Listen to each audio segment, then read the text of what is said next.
Olá, bem-vindos ao Speed Edição Control, esse espaço bacana de discussões aqui na Gazeta do Povo e no Gas Conecta em relação às contradições de velocidade, nova economia, controle, compliance e regulação, essa confusão toda aí que a gente espera endereçar com dois convidados aqui muito especiais, Diego Barreto, Sandro Magaldi. É um privilégio estar com vocês aqui e com eles vamos ao espaço.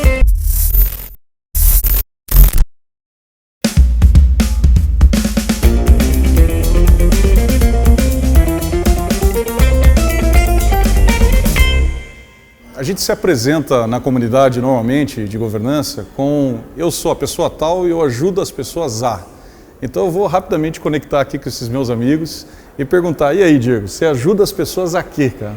Poxa, como executivo do iFood eu ajudo a criar a maior incubadora de empresários, de empreendedores, de profissões no segmento de comidas no Brasil. A gente, sem dúvida alguma, é quem está ajudando muito esse espaço a se reinventar e criar novas oportunidades. Legal, muito bom. E você, Sandrão? Então, Anderson, eu basicamente ajudo as pessoas a refletir sobre como ser bem-sucedidos nesse ambiente em transformação. Faço isso com os meus livros, sou autor de 5 livros de negócio, dentre eles o Gestão do Amanhã, e também compartilhando conhecimento como esse aqui com vocês. Legal, muito bom. Bom, a gente está procurando discutir a questão da economia colaborativa e dessas contradições que vêm surgindo do ponto de vista das condições de trabalho, né? Ou mesmo das questões regulatórias desse tipo de segmento de negócio e das startups que estão aí, estão crescendo, estão investindo. Acho que o iFood, assim como o Rappi, são casos bastante oportunos de ser discutido. Eu tenho uma teoria, Diego, seguinte. Antigamente, esse trabalho sempre existiu, né? Ou seja, sempre a entrega foi feita por motoboys, por exemplo, numa determinada condição, mas nunca isso teve tanto em evidência quando eu tenho alguns players de mercado que conseguiram repaginar um pouco esse modelo de negócio e entregar isso de uma maneira unificada, né? Ou seja, eu tenho então uma concentração, até então isso estava geograficamente espalhado por aí, pulverizado, pequenos empresários que faziam isso nos seus estados e cidades, etc. As condições de trabalho eram melhores, eram piores, né? Quer dizer, começa por aí, né? Quer dizer, mudou essas condições de trabalho? O que você acha disso, Diego? Anderson, acho que você falou uma palavra muito interessante que é isso agora ficou em evidência. Por que isso ficou em evidência? Ficou em evidência porque cresceu. Quem fazia isso no passado eram meia dúzia de restaurantes com meia dúzia de empresas que organizavam os entregadores. Quando você dá relevância para isso, você traz a sociedade para a discussão. Então, a pergunta é, no passado isso não tinha relevância e olhar da sociedade, isso tinha menos atenção, menos cuidado. Hoje você tem mais relevância, então você tem mais atenção, você tem mais cuidado. Acho que a comparação para mim ela é muito clara, a jornada ela é ultra positiva. Vamos pensar nas duas óticas. Pensa na dona, no dono de casa que optou por ficar na sua casa e não trabalhar, né? Ou seja, o parceiro, a parceira é quem fazia isso fora de casa. Essa pessoa fazia o que durante o dia dela? Em grande medida, ela ficava ociosa. Se essa pessoa tem um dom hoje culinário, ela simplesmente se torna um empreendedor no outro dia. Um empreendedor, né? Total. E isso é bom ou ruim para o âmbito familiar? Isso é fantástico. Agora vamos para um segundo caso. Aquele restaurante de bairro, com pequena abrangência, que basicamente vende naquela pequena comunidade. No momento que você tem uma plataforma que permite o delivery expandir geograficamente, você está pegando uma pessoa que é um microempreendedor e dizendo, você pode ser grande, porque você pode entregar agora num raio 10 vezes maior do que você está acostumado. Isso é bom ou isso é ruim? Isso é ótimo. E com isso a gente traz o que para o Brasil? Competição. E competição é bom. Quem ganha com isso é o consumidor em grande medida. Do lado do entregador, o que você tem você tinha um profissional marginalizado, porque ele era muito isolado na sociedade, e aí no momento em que você expande, traz a sociedade para olhar, você tira ele da margem da sociedade e traz ele para dentro da sociedade, e a sociedade então cobra. Ele cobra o restaurante e me cobra para que tudo isso seja muito melhor. Legal, ou seja, é uma disrupção que ela tem efeitos colaterais do ponto de vista da visibilidade desse tipo de coisa, né, Sam? Eu creio que disso tudo, Anderson, esse mundo que nós vivemos de transformações, tem aquele acrônimo mundo VUCA, né? No Brasil é MUVUCA. MUVUCA, né? Mas o VUCA é o volátil, incerto, complexo e ambíguo. A palavra que eu mais gosto e que tangibiliza muito essa nossa discussão é a ambiguidade. Ou seja, uma mesma coisa ela tem diversos significados, alguns positivos, outros nem tanto. Esse é o caso clássico. Quer dizer, por um lado, é evidente que nós temos que ficar atentos à precarização do trabalho, a toda essa discussão, e isso não tem nada a ver com essa tecnologia, diga-se de passagem. Nós, como sociedade, devemos ficar atentos. Me chama a atenção isso que você colocou, quer dizer, nunca houve essa precarização do trabalho? Sempre houve. Sim. Por que está acontecendo agora? Então, aí a gente vai para uma outra dimensão. Eu conheço empreendedores que, depois de utilizar esse serviço, têm um aumento de 30% no seu faturamento. Isso é legal para ele, não é? Agora tem também o ponto de atenção que ele cada vez mais vai depender dessa tecnologia. Mas é uma responsabilidade dele. O que eu faço para fortalecer minha marca, para me tornar mais competitivo, ter mais conexão com o meu público?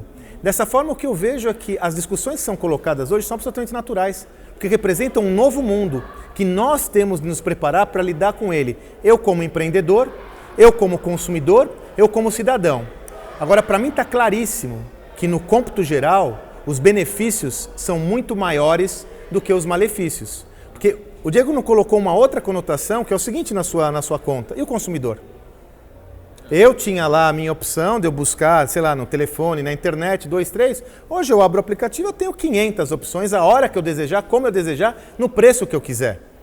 Então, tudo orbita em ter uma entrega de valor muito grande para o consumidor e tem um colateral que nós vamos ter que lidar. Ninguém aqui está se abstendo de discutir tudo que concerne a esse contexto. Vamos ter honestidade de falar, temos que lidar com isso. Se existe algum tema que não está andando a contento, não importa se é o iFood, se é outra empresa, se é a sociedade, o governo, nós temos que lidar com isso. Agora eu não posso jogar fora o bebê com água de banho. Eu não posso destruir valor num negócio que realmente veio para adicionar valor por causa de discussões como essa. Eu prefiro discutir o resultado, o resquício negativo, do que desvalidar o positivo, cara. Claro, fazendo aqui um contraponto e tentando... O Diego sempre foi um cara que a gente se colocou muito à disposição de nos ajudar a entender esse negócio. De discutir o tema. E de discutir no tema e nunca fugiu a essas questões, né, da raia. Isso é muito legal, ele tem um posicionamento muito oportuno para a gente dentro do Masterclass. Cara, sendo aqui, olhando um pouquinho, que tipo de ações o iFood, então, por exemplo, para usar de exemplo, está pensando para tentar melhorar as condições de trabalho? Não sei se é um bom termo a gente colocar, porque no final das contas não há o vínculo, né? E aí eu acho muito bonito, quer dizer, ou seja, a despeito de não haver o vínculo, quer dizer, tem algumas ações que eu sei que vocês estão fazendo no sentido de buscar ter uma melhoria dessas condições. Conta um pouquinho para a gente isso. Acho que, Anderson, o Magaldi falou coisas muito interessantes aqui, e a que eu vou tirar aqui tem que ter um debate. Exato. Não tem dono da verdade. O iFood existe faz 8 anos. Ou seja, a gente pode dizer que mais ou menos uma plataforma de delivery no Brasil existe há 8 anos. Rodrigo, mas assim, desculpa te interromper, mas na real, vocês são fortes mesmo há um ano. Exato. Você entendeu? Se eu posso até fazer um recorte e falar, cara, um ano começou a bombar. Mas foi uma coisa de um ano. Exato. É no sentido de ganhar uma expansão nacional, você tem razão. E quando a gente olha sob essa ótica, o que a gente precisa ter, e o brasileiro não é acostumado com isso, é primeiro, debater sem polarização, que é o que a gente está fazendo aqui, né? Admitir que existem duas verdades, e à medida que existem duas verdades, quer dizer que existem duas percepções. Então você precisa encontrar quais são os pontos em comum e aceitar os que não são em comum. E o terceiro ponto é entender que é uma jornada. Não existe ninguém que começa perfeito. Como ser humano, você já cometeu vários erros na sua vida que você se arrepende. Quando você fala assim, o que vocês estão fazendo? O que a gente está fazendo é refletindo e a partir da reflexão mudando. Então, o que isso mostra? Que a gente está o tempo todo se questionando. Então, eu vou te dar um exemplo prático. Você volta 6 meses no tempo, o entregador, quando ele se machucava, porque ele bateu a moto dele, porque ele teve um problema, ele bateu num outro carro, etc., ele não tinha um apoio da empresa. Hoje ele tem um seguro, bancado 100% pelo iFood, que dá para ele o reembolso da despesa médica, se ele for atendido no privado, dá para ele um valor muito expressivo no caso de invalidez, ou dá para a família, assumindo que ele seja uma das principais alavancas econômicas, um valor muito expressivo também no caso do óbito. Isso não existia 6 meses atrás. Isso existe para 100% dos entregadores no iFood hoje, num momento de entrega, num momento de trabalho de rota. Isso não existia 6 meses atrás. Nós temos hoje uma plataforma que, à medida que esses entregadores vão desempenhando muito bem as atividades e com a frequência que eles entendem que são a ideal, a gente leva determinados benefícios, como o desconto em educação para a família, para poder fazer uma faculdade, ou para ele próprio, entre outras 1000 coisas. E nesse momento em São Paulo, neste exato momento, a gente está preparando algumas dezenas de entregadores para que eles se tornem o que a gente ainda está definindo o nome, mas que eu chamo de anjos do asfalto. Pessoas que vão ser treinadas de forma muito séria para ser primeiros socorristas, vão usar um capacete branco para que as pessoas na cidade possam identificá-los. E essas pessoas têm uma função social além da função econômica, que é no momento em que eles verem um acidente e o SAMU leva 1 hora, 2 horas para chegar por causa do problema de tráfego numa cidade, essas pessoas possam ajudar qualquer cidadão que se envolva num acidente. De novo, isso existia há 1, 2 anos atrás? Não. O que a gente tem hoje é suficiente? Provavelmente não. A gente precisa aprender para continuar evoluindo nesse processo. Nada mudou. Nada. Isso desde a Revolução Industrial foi assim, né, Sandro? O Anderson, tem um ponto aí que confesso que é um ponto até de certa forma polêmico, né? E às vezes eu tenho uma percepção que nós nos deparamos com uma discussão ideológica muito grande quando o que é relevante mesmo fica à margem da discussão, né? Vejo que toda hora acontece isso. Mas veja, a gente tem que respeitar o livre-arbítrio das pessoas. Se eu desejo ser um empreendedor de pequeno porte, usar o iFood, usar o competidor, usar o Rappi, usar qualquer... Se eu desejar ser um motoboy, ganhar dinheiro da minha vida com isso, se eu desejar ser o que quer que eu... ser um motorista de Uber, eu tenho que ter o direito de fazer isso. Eu tenho que ter, e a sociedade tem que ser diligente em organizar todo o ecossistema para que não existam exageros. Agora, eu como Estado ou como sociedade tenho o direito de impedir que você faça isso? É claro que eu não posso ser aqui ingênuo em falar, não, veja, agora ele é um empreendedor. Não é nada disso que eu estou falando. Eu estou falando sobre o livre-arbítrio de cada um fazer o que desejar. Eu me deparo, por exemplo, eu sou um usuário de todos esses aplicativos de transporte e tal. Anderson, via de regra eu me deparo com motoristas que estão lá por seu livre-arbítrio, porque desejam, porque querem e estão oferindo um ganho maior do que tinham como profissionais. Ah, não tem os benefícios, não tem isso, não tem outro.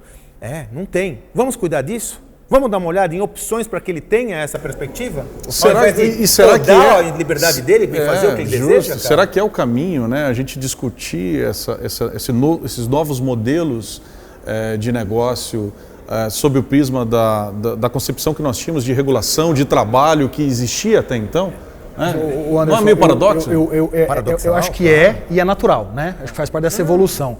Eu acho que a primeira coisa que a gente precisa admitir é as leis trabalhistas do Brasil, feitas lá na década de 40, no governo Getúlio Vargas, otimizadas ao longo do tempo, mas muito pouco otimizadas, elas não servem para esse momento que o Sandro está aqui descrevendo. Esse é o primeiro ponto que a gente tem que assumir. E não estamos falando nem que é bom ou ruim, nós estamos falando que não serve, tá? Não vamos entrar no mérito da questão. Precisamos achar que serve. Diego, vamos imaginar uma coisa. Algo que foi construído lá na década de 40, no mundo que se transformou como tal, quase 100 anos, assim, é interessante a gente refletir sobre, porque...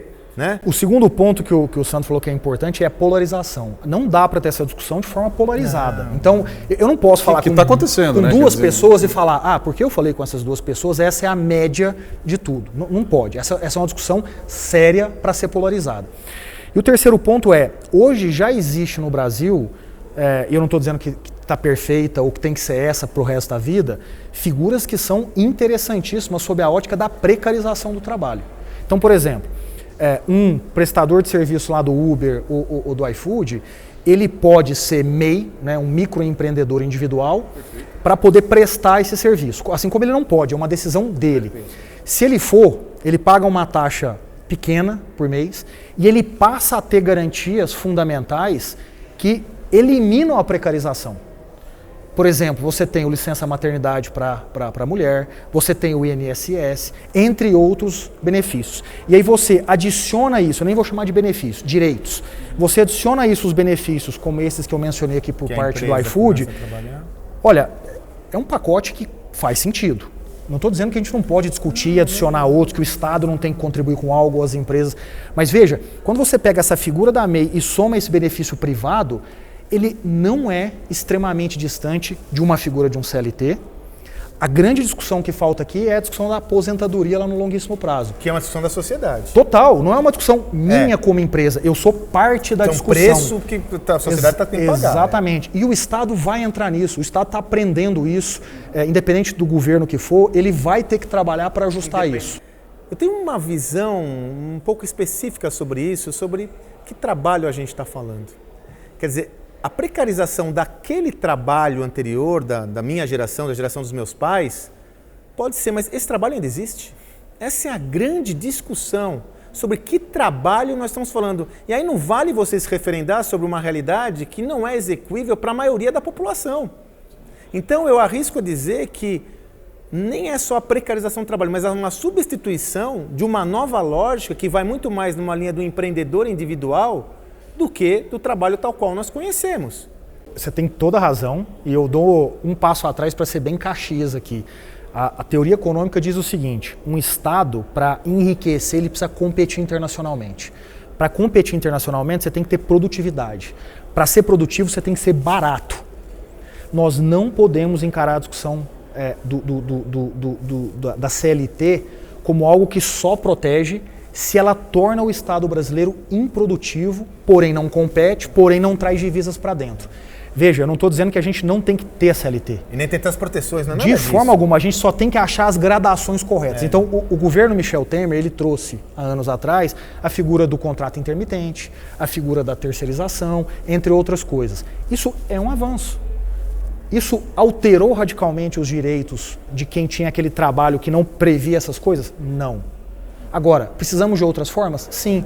Temos que sentar para discutir. Você falou do diálogo e me veio aqui o exemplo Grow, né? Recentemente, tempestivamente, a gente viu as notícias, patinetes sendo jogados e sendo recolhidos e tal pela Prefeitura de São Paulo, foi um caso emblemático, muito noticiado. O quanto vocês, enquanto empresa, por exemplo, aproveitando aqui a tua presença, tem aproximado com o poder público, por exemplo, de discutir essas coisas? Há esse tipo de diálogo hoje? Há esse tipo de diálogo. Há esse tipo de diálogo. A Prefeitura de São Paulo é uma parceira muito grande no sentido de nos ouvir e, naturalmente, tomar as decisões que competem a ela. A gente tem se aproximado muito do governo federal agora, né, bem como do Congresso, para explicar, para prover informações. O que a gente entende é que a gente precisa prover informações e a gente precisa colocar as nossas opiniões. E aí cabe a eles, naturalmente, né, ponderar isso com o outro lado da moeda para achar a equação. Mas o governo, por exemplo, agora, o Congresso, nesse momento, está analisando o marco legal das startups. Isso está sendo, inclusive, conduzido pelo deputado federal Vinícius Poit. Então, essa discussão é uma discussão que está na mesa. E empresas como o iFood, não só o iFood, mas inúmeras, elas precisam estar presentes. Existe uma frase que diz, se você é uma pessoa de bem e não está próxima do governo, não está próxima da política, você vai ser governado por quem pode ou não ser de bem, você não sabe. Então, se você é uma pessoa de bem, você tem que estar próximo, você tem que ajudar nesse processo, respeitando, de forma muito republicana, o resultado final. Mas a gente tem que estar próximo discutindo. Ótimo. E aí me veio uma dúvida aqui do ponto de vista para vocês dois, né, do ponto de vista de cultura. A gente vive esse mundo polarizado, para ir fechando o nosso papo aqui, né? Ou seja, muitas vezes discussões como essa que a gente está tendo aqui, de uma maneira transparente, né, franca e tal, elas são enviesadas por essa questão da hiperpolarização que nós estamos vivendo e tal. Como tratar isso no âmbito dessas empresas mais joviais, né? Ou seja, lá dentro, imagino, tem pessoas que já vivenciam e são até, vamos dizer assim, vêm trabalhar no iFood porque tem uma característica de pensar diferente. Vai trabalhar numa startup X porque tem esse tipo de coisa, porque já não pactua com algumas coisas da economia tradicional. Só que, ao mesmo tempo, tem os seus ideais e coisa. Eu tenho uma curiosidade muito particular de dizer assim, no âmbito dessas empresas joviais, como equilibrar esses espaços ao contraditório, né? Esses espaços dessa hiperpolarização, assim. Para mim tem um atributo e que ele é muito presente na cultura do iFood, chamado transparência. A gente precisa ter a coragem de falar a verdade. Precisa ter a coragem de dizer, eu não concordo por estes motivos. E você precisa ter a maturidade para ouvir e se utilizar daquelas informações. A gente precisa concordar em tudo? Não. A transparência, inclusive, significa, olha, eu não concordo com você, mas eventualmente essa decisão é sua e a gente, como time, segue junto nela. O brasileiro é ruim de transparência. Nós temos um histórico social que vem de colônia, império, ditadura militar, entre outros atributos que exigiam muito relação de comando e controle. A sociedade hoje não é assim, por causa da globalização e da tecnologia. Por isso, a gente entende que a transparência é a melhor forma de fazer isso. Você equaciona. E aí eu quero trazer um outro elemento, Diego, que eu concordo demais. Eu me lembro que até na sua fala você cita uma referência daquele autor do Lidando com Conversas Difíceis. É, né? O Dale Carnegie. Dale Carnegie, que não é novo, aliás. Né? E aí eu vou colocar um outro elemento que é a diversidade.